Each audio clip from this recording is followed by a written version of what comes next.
नमस्कार, मैं संतोषा psychology channel पर आप लोगों का अभिनंदन और स्वागत करता हूं। आज हम लोग जो है टेट की श्रृंखला देखेंगे। टेट की श्रृंखला प्रारंभ कर रहे हैं। ठीक है, 30-35 टॉपिक है टेट का, उसको विधिवत एवं क्रमबद्ध रूप से देखा जाएगा। तो हम शुरू करते हैं आज मनोविज्ञान का अर्थ। देखिए, जितनी भी चीजें पढ़ाई जा रही हैं व्यवस्थित तरीके से पढ़ते चलिए। थोड़ा नोट्स भी कर लीजिएगा जो है, क्योंकि अगर व्यवस्थित तरीके से आप तैयार कर लेते हैं तो यहीं से आपका टेट में जो 30 में 30 नंबर मिल जाएंगे। ठीक है, और जो लोग वीडियो को देख रहे हैं इसको अधिक से अधिक लोगों को शेयर कर दीजिए, जिससे इसका लाभ अधिक से अधिक लोगों को मिल सके। तो 30-35 टॉपिक है, हम व्यवस्थित तरीके से हम क्रमबद्ध रूप से प्रारंभ करते हैं। तो पहला हम देखेंगे मनोविज्ञान का अर्थ। देखिए, जितनी चीजें पढ़ाई जा रही हैं सब कंपटीशन से जुड़े हैं और सभी से क्या मिलेंगे, प्रश्न मिलेंगे आपको। तो मनोविज्ञान को अंग्रेजी में कहते हैं साइकोलॉजी। ठीक है, जिसकी उत्पत्ति ग्रीक भाषा के दो शब्दों से ही है, साइके प्लस लोगस। दो शब्दों से मिलकर हुई है। साइके का अर्थ होता है आत्मा और लोगस का अर्थ होता है, ठीक है, विज्ञान या अध्ययन या विचार विमर्श, कुछ भी कह सकते हैं। ठीक है, विचार विमर्श कुछ भी कह सकते हैं। तो मनोविज्ञान किसका अध्ययन करता था प्राचीन काल में? तो मनोविज्ञान आत्मा का अध्ययन करता था। ठीक, अब इसको हम देखते हैं, इस तरह देखते हैं।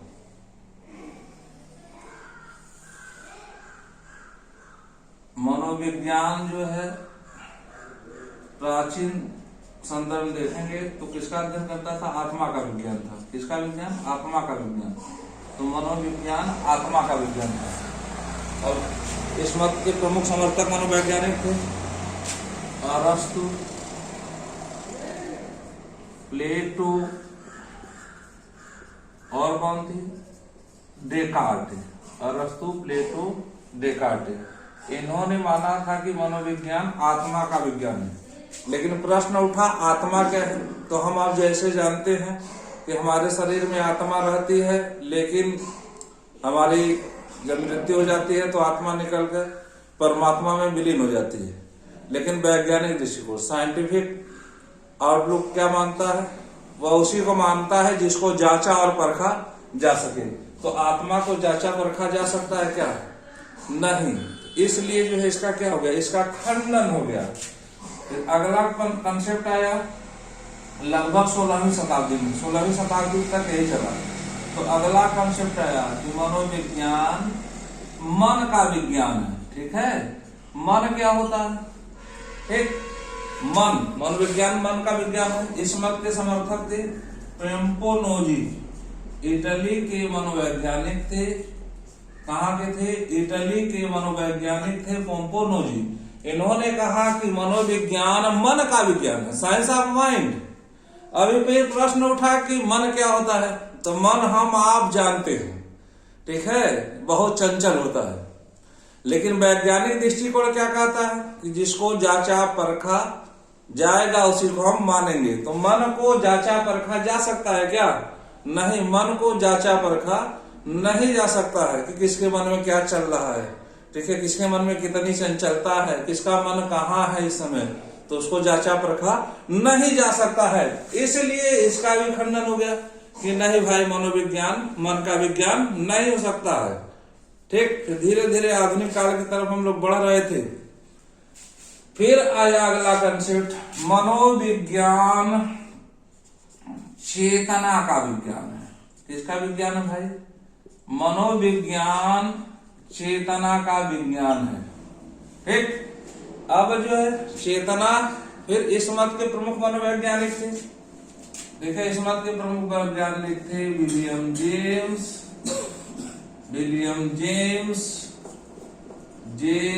सली, विलियम ऊंट और वाइगोत्स्की, ठीक है।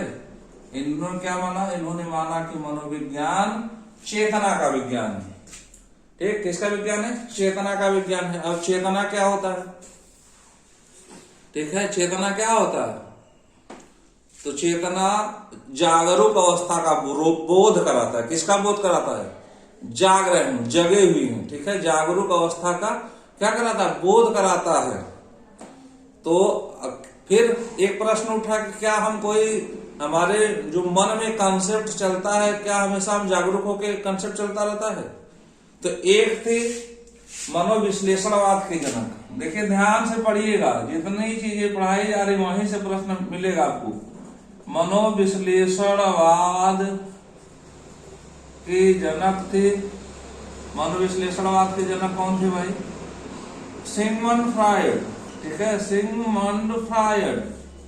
मनोविश्लेषणवाद के जनक थे सिगमंड फ्रायड।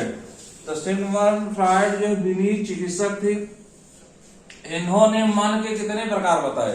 तो इन्होंने मन के 3 प्रकार बता दिए, ठीक है। कि नहीं, व्यक्ति हमेशा जागरूक अवस्था में काम नहीं करता है। तो कितने प्रकार बताए? 3 प्रकार। चेतन, ठीक है, पहला हो गया चेतन, फिर दूसरा बताया अचेतन, और तीसरा बताया जो है इन्होंने अर्धचेतन। अर्धचेतन, ठीक। ये सब प्रश्न अभी ये सब मैं पूछूंगा लास्ट में। 10 प्रश्न यहीं से निकाल के दूंगा, आप लोग ध्यान से पढ़िए, ठीक है, और समझने का प्रयास करिए। सीधे सीधे टेट में आपका प्रश्न मिलेगा, यहीं से मिलेगा। पूछ लेगा मनोविश्लेषणवाद का जनक कौन है? Sigmund Freud. पूछ लेगा सिगमंड फ्रायड ने मन के कितने प्रकार बताए? तो 3 प्रकार बताए, ठीक है। इसी तरह पूछेगा, ठीक। आगे बढ़ते हैं। तो अब चेतन क्या होता है? जागरूक अवस्था होती है, ठीक है। हमको पता रहता है वास्तविक, यह क्या होती है? यह वास्तविक स्थिति होती है। हमको पता रहता है कि हम कैसा व्यवहार करते हैं। लेकिन कभी कभी जो चेतन अवस्था में रहते रहते हमारा माइंड कहाँ चला जाता है? अचेतन अवस्था में चला जाता है, ठीक है। अचेतन हमारी अतिरिक्त इच्छाएं होती हैं, हमारी वासनाएं होती हैं, ठीक है। हमको पता नहीं होता कि हम क्या करते हैं, ठीक। हमारी अतिरिक्त इच्छाएं, उनको हम प्राप्त करने का प्रयास करते हैं। तो चेतन के अलावा अचेतन में भी हमारा माइंड काम करता है। और यह हो गया अर्धचेतन, सेमी कॉन्शियस। इसमें भी हमारा माइंड काम करता है। क्यों? यह स्वप्न की कंडीशन होती है। तो हम सोते हैं तो बहुत से गतिविधियां हमारे माइंड में चलती रहती हैं, स्वप्न देखते हैं। जब सुबह उठते हैं तो कुछ चीजें याद रहती है और कुछ चीजें स्मृति पटल से उतर जाती है। तो क्या हम जानबूझ के स्वप्न देखते हैं? नहीं। तो अब चेतन, इन्होंने क्या कहा था? विलियम जेम्स विलियम वाइगोत्स्की ने मनोविज्ञान चेतना का विज्ञान है। तो अब 3 चेतन हो गए, तो इसका भी खंडन हो गया। फिर धीरे धीरे आ गया था जो आधुनिक काल, ठीक। आधुनिक काल तो 16वीं शताब्दी से प्रारंभ हो जाता है, यूरोपियों के आगमन से। लेकिन ठीक है, और जो है विश्व में और पहले से प्रारंभ हो जाता है। तो 20वीं शताब्दी आ गया था। 20वीं शताब्दी के प्रारंभ में मनोविज्ञान किसका विज्ञान हो गया? व्यवहार का। किसका विज्ञान हो गया? व्यवहार का विज्ञान, ठीक है। मनोविज्ञान किसका विज्ञान हो गया? व्यवहार का विज्ञान। और इस मत के प्रमुख मनोवैज्ञानिक थे जेबी वाटसन। कौन थे? जेबी वाटसन, ठीक है। मनोविज्ञान व्यवहार का विज्ञान है, तो इस मत के प्रमुख मनोवैज्ञानिक थे जेबी वाटसन। अब जो है व्यवहार क्या होता है? फिर प्रश्न उठा, व्यवहार क्या होता है? तो जहां क्रिया के बाद प्रतिक्रिया होती है उसी को हम क्या कहते हैं? व्यवहार। और यहीं पे एक थ्योरी का जन्म होता है। किस थ्योरी का? SOR, स्टिमुलस ऑर्गेनिज्म और रिस्पांस, ठीक है, और रिस्पांस, ठीक। अर्थात उद्दीपक, प्राणी, ऑर्गेनिज्म का अर्थ होता है प्राणी, और रिस्पांस का मतलब होता है प्रतिक्रिया, ठीक है। हम क्या हैं? हम देखिए, हम मनुष्य हैं, हम प्राणी हैं, यह सवाल थ्योरी किसने दिया था? वुडवर्थ महोदय ने। किसने दिया था? वुडवर्थ महोदय ने। इसको याद रखिएगा, यह सवाल थ्योरी किसकी है? तो वुडवर्थ की है। हम क्या है? प्राणी हैं। उद्दीपक, जब कहीं से उद्दीपक, उद्दीपक का मतलब होता है जो चीजें हमको उत्तेजित करे, तो उत्तेजित करने वाली कोई चीज, ठीक है, जब हमको उत्तेजित करती है तो हम प्राणी हैं। तभी हम क्या करते हैं? प्रतिक्रिया करते हैं। मान लीजिए दो पड़ोसन हैं, ठीक है, बीना और रीना। बीना ने रीना से कुछ मांगा, एक कटोरी जो चावल दे दो, ठीक है। बीना ने रीना से मांगा तो रीना ने दे दिया। अब रीना भी बीना से मांगेगी, एक आशा हो जाता है, तो बीना से कुछ मांगी तो उसने क्या किया? बहाना बना दिया। तो यहाँ पे व्यवहार हुआ नहीं, ठीक है। तो व्यवहार क्या होता है? दो लोगों के बीच क्रिया के बाद जब प्रतिक्रिया होता है उसी को हम क्या कहते हैं? व्यवहार करते हैं। और वर्तमान में जो मनोविज्ञान या शिक्षा के संदर्भ में, ठीक है, मनोविज्ञान के संदर्भ में शैक्षिक परिस्थितियों में बालक के व्यवहार का अध्ययन किया जाता है। और वर्तमान में शिक्षा का केंद्र बिंदु कौन है? बालक, ठीक। तो मनोविज्ञान किसका अध्ययन करता है? व्यवहार का। अब देखिए, अब यह परिभाषा है एक, ठीक है, यह सब क्या है? यह परिभाषा है। यह परिभाषा किसकी है?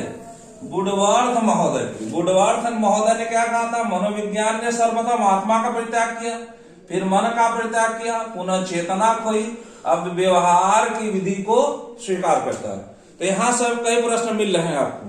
क्या प्रश्न मिल रहा है? एक तो यही मिल गया, किसने कहा था? मनोविज्ञान ने आत्मा का परित्याग किया, फिर मन का, पुनः चेतना को, या व्यवहार की विधि को स्वीकार करता है। अगला प्रश्न मिला दूसरा, व्यवहार मनोविज्ञान का जनक कौन है? जेबी वाटसन। तीसरा प्रश्न मिला, मनोविश्लेषणवाद का जनक कौन है? सिगमंड फ्रॉयड, ठीक है। अगला प्रश्न मिला, मनोविज्ञान का जनक कौन है? अरस्तु, ठीक। मनोविश्लेषणवाद के जनक सिगमंड फ्रॉयड ने मन के कितने प्रकार बताए थे? तो मन के 3 प्रकार बताए थे, चेतन, अचेतन तथा अर्धचेतन। चेतन क्या है? वास्तविक कंडीशन है, ठीक है। अचेतन क्या है? अतिरिक्त इच्छा होती है, ठीक। कई प्रश्न मिले। मनोविज्ञान का जनक कौन है? अरस्तु। अब देखिए एक बात और याद रखिएगा, प्राचीन काल में मनोविज्ञान दर्शन की शाखा थी, ठीक है। किसकी शाखा थी? मनोविज्ञान दर्शन की शाखा थी, फिलॉसफी की शाखा थी। लेकिन आधुनिक काल आते आते मनोवैज्ञानिकों ने अपनी इस शाखा को दर्शन से अलग कर लिया। और दर्शन से अलग करने वाले मनोवैज्ञानिक कौन थे? तो दर्शन से अलग करने वाले मनोवैज्ञानिक थे विलियम जेम्स, ठीक है। और इनकी पुस्तक का नाम क्या है? इनकी पुस्तक का नाम है द प्रिंसिपल ऑफ साइकोलॉजी, ठीक। इनकी पुस्तक का क्या नाम है? विलियम जेम्स ने अलग किया था, दर्शन से अलग किया था। और इनकी पुस्तक का नाम है द प्रिंसिपल, ठीक है। इनकी पुस्तक का नाम है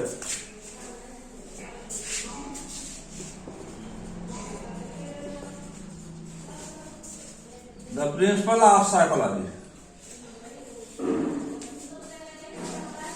और इसका प्रकाशन इन्होंने किया था 1890। इसके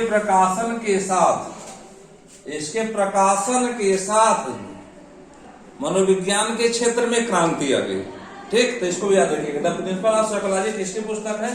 तो विलियम जेम्स महोदय की है। और विलियम जेम्स महोदय ने ही क्या किया था? दर्शन से मनोविज्ञान को अलग किया था। इसलिए आधुनिक मनोविज्ञान का जनक कौन है? तो आधुनिक मनोविज्ञान का जनक है विलियम जेम्स, ठीक। तो कई प्रश्न हुए। अब इसी क्रम में हम आगे बढ़ते हैं, ठीक है। कुछ महत्वपूर्ण चीजें और हैं, उनको हम बता देते हैं आप लोगों को। तो इसको ध्यान से पढ़ लीजिएगा, ध्यान से याद रखिएगा, जो सीधे सीधे यहीं से प्रश्न पूछेंगे आप, ठीक। अब देखिए, अब पहले क्या था? पहले जो है बीटीसी और बीएड अलग था, ठीक है। तो बीटीसी में जो है बाल विकास पढ़ाया जाता था। बीटीसी में क्या पढ़ाया जाता था? बाल विकास पे ज्यादा फोकस किया जाता था। और जो है बीएड में शिक्षा मनोविज्ञान था, जब 1 वर्षीय बीएड था। तो उस संदर्भ में भी कई प्रश्न बनते हैं, उसको भी हम देख लेते हैं।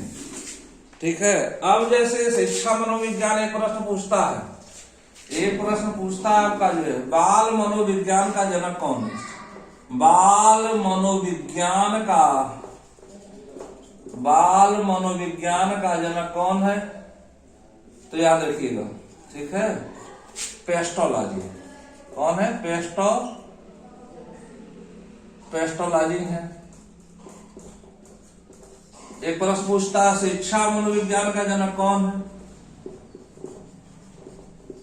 शिक्षा मनोविज्ञान क्या होता है? शैक्षिक परिस्थितियों में बालक के व्यवहार का अध्ययन करना। शिक्षा मनोविज्ञान का जनक कौन है? तो कौन है भाई? तो थॉर्नडाइक महोदय, ठीक है, थॉर्नडाइक। और थॉर्नडाइक महोदय की पुस्तक भी है, शिक्षा मनोविज्ञान पुस्तक है, किसकी है? ठीक है, पुस्तक है, किसकी है? तो थॉर्नडाइक महोदय की। एक प्रश्न पूछता है, अधिगम मनोविज्ञान का जनक कौन है? अधिगम मनोविज्ञान का जनक कौन है? अधिगम मनोविज्ञान का जनक कौन है भाई? याद रखिएगा, एबिंगहास, ठीक है, एबिंगहास। ठीक। एक प्रश्न पूछता है, प्रायोगिक मनोविज्ञान का जनक कौन है? प्रायोगिक मनोविज्ञान का जनक कौन है? प्रायोगिक मनोविज्ञान का जनक कौन है भाई?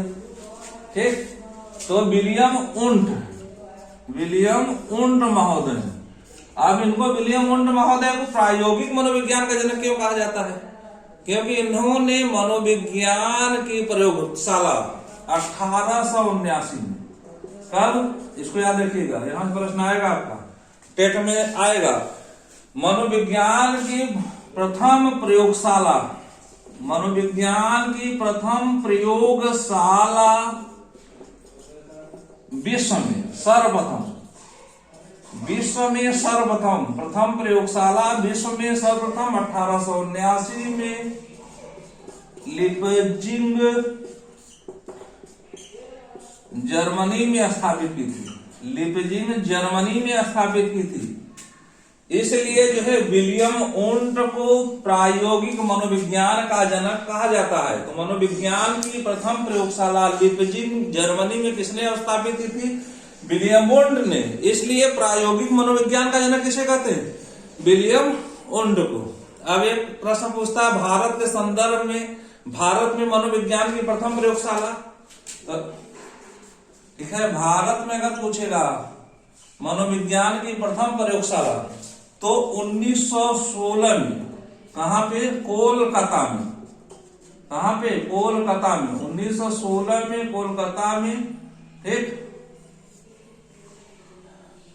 डॉक्टर नरेंद्र नाथ सेन गुप्ता ने की थी।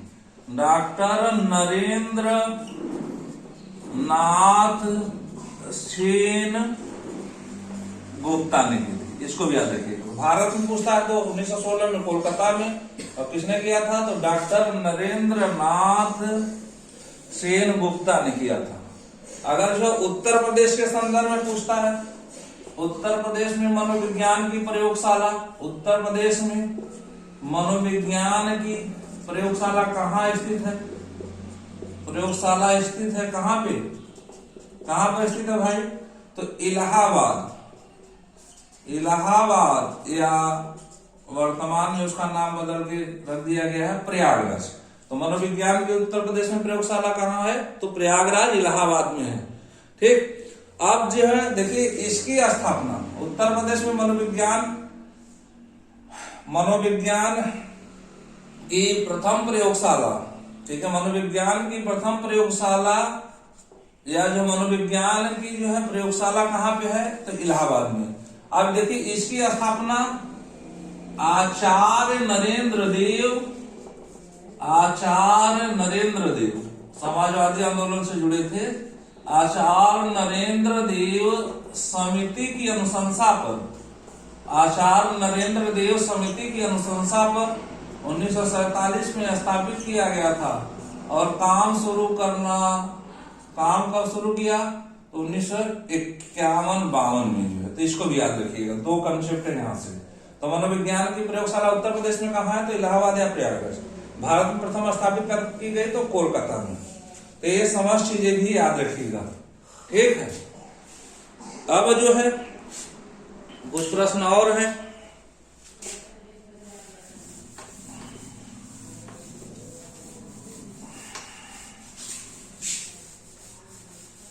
कुछ प्रश्न और हैं, उनको भी ध्यान से देख लीजिए।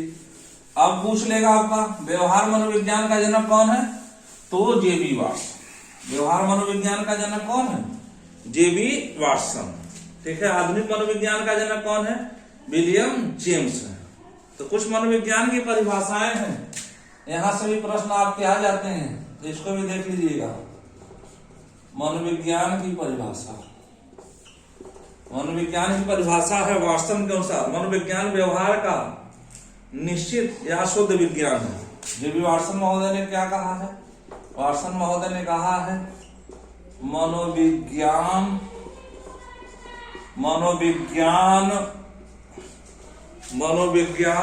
व्यवहार का निश्चित, मनोविज्ञान व्यवहार का निश्चित या शुद्ध विज्ञान, ठीक है। जेबी वाटसन की परिभाषा है शुद्ध विज्ञान है। जेबी वाटसन कौन थे, व्यवहार मनोविज्ञान का शुद्ध विज्ञान है, ठीक। अगली परिभाषा हम लोग देख लेते हैं गैरिसन व अन्य की। गैरिसन व अन्य की ये भी पूछ लेता है, तो इसको भी याद रखिएगा। टेट में देखिए, टेट में आपका सिर्फ जो है फैक्ट पूछता है, सीधे सीधे मनोविज्ञान का संबंध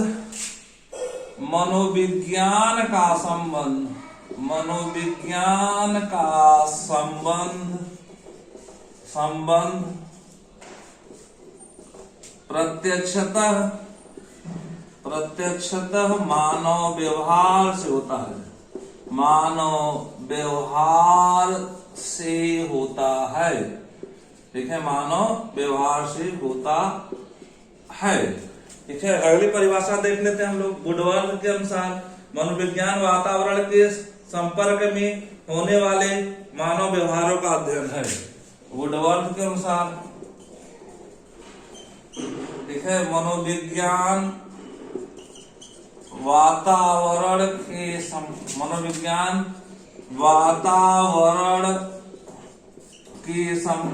में, मनोविज्ञान वातावरण के संपर्क में होने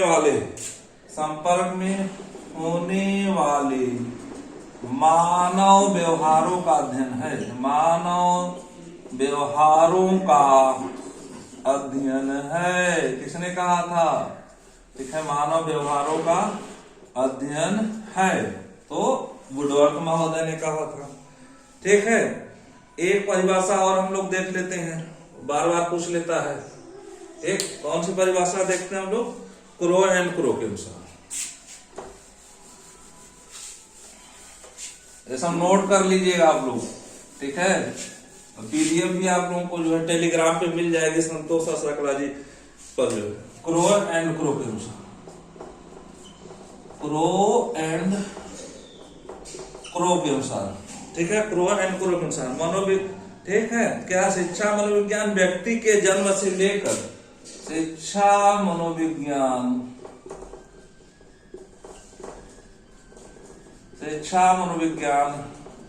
व्यक्ति के जन्म से लेकर शिक्षा मनोविज्ञान व्यक्ति के जन्म से लेकर वृद्धावस्था तक के अनुभवों का, जन्म से लेकर वृद्धावस्था तक के अनुभवों का, वृद्धावस्था तक के अनुभवों का वर्णन तथा व्याख्या करता है, वर्णन तथा व्याख्या करता है, वर्णन तथा व्याख्या करता है, जिसमें मानव व्यवहार तथा संबंधों का अध्ययन है, जिसमें मानव व्यवहार जिसमें मानव व्यवहार तथा संबंधों का अध्ययन है। ठीक है, संबंधों का अध्ययन है। ये समस्त परिभाषाएं भी याद रखिएगा। ठीक, ये हो गया हमारा जो है, हम लोगों ने देखा मनोविज्ञान का अर्थ, साइकोलॉजी का अर्थ। अब देखिए यहां से इसको याद रखिएगा और समझने का प्रयास करिएगा। तो कुछ प्रश्न मैं जो है लास्ट में पूछ रहा हूं, देखिए आप लोग का कंसेप्ट क्लियर हुआ कि नहीं। इस प्रश्न को देख लीजिएगा और जवाब भी जो अपने मन में सोचिएगा। तो मनोविज्ञान का जनक कौन है भाई, बताइए। अरस्तु। आधुनिक मनोविज्ञान का जनक कौन है, विलियम जेम्स।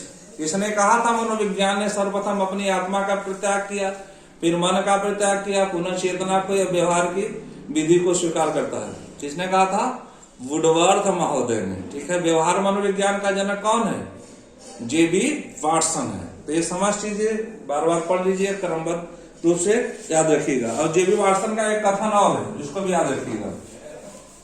जेबी वाटसन ने क्या कहा था, उसने जो है वातावरण को ज्यादा महत्व दिया, इसीलिए जेबी वाटसन ने कहा था।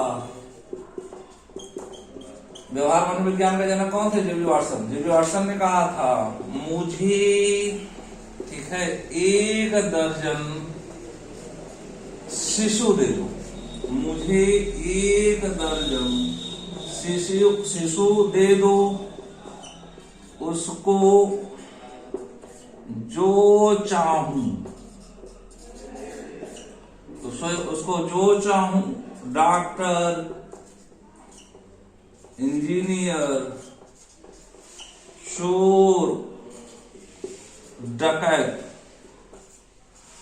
उसे जो चाहूं डॉक्टर, इंजीनियर, चोर, डकैत बना सकता हूं। ठीक है, बना सकता हूं। ठीक, तो समझ में आया। तो देखिए टेट में सीधे सीधे फैक्ट पूछे जाएंगे, फैक्ट तैयार कर लीजिए। ठीक है, टेट में आपकी जो है शैक्षणिक समझ पूछती है और टेट में जो है आपका सीधे सीधे फैक्ट पूछता है। यही सब फैक्ट पूछेंगे सीधे सीधे। तो व्यवस्थित तरीके से क्रमबद्ध रूप से पढ़ाया जा रहा है, पढ़ लीजिए, समझ लीजिए जो है, और 30 में 30 करना है आप लोगों को। इसी तरह क्रमबद्ध रूप से 35 टॉपिक का हम लोग देखा जाएगा और फिर उससे संबंधित जितने भी प्रश्न क्वेश्चन रहेंगे सब बनाकर आप लोगों को प्रैक्टिस करा दिया जाएगा। तो ज्यादा समय नहीं है। ठीक है, व्यवस्थित तरीके से क्रमबद्ध रूप से पढ़ते चलते हैं, पढ़ाते चलते हैं। और इस वीडियो को अधिक से अधिक लोगों को शेयर कर दीजिए, जिससे इसका लाभ अधिक से अधिक लोगों को मिल सके। ठीक है, चलिए मिलते हैं फिर अगली श्रृंखला के साथ पुनः। थैंक यू सो मच, धन्यवाद।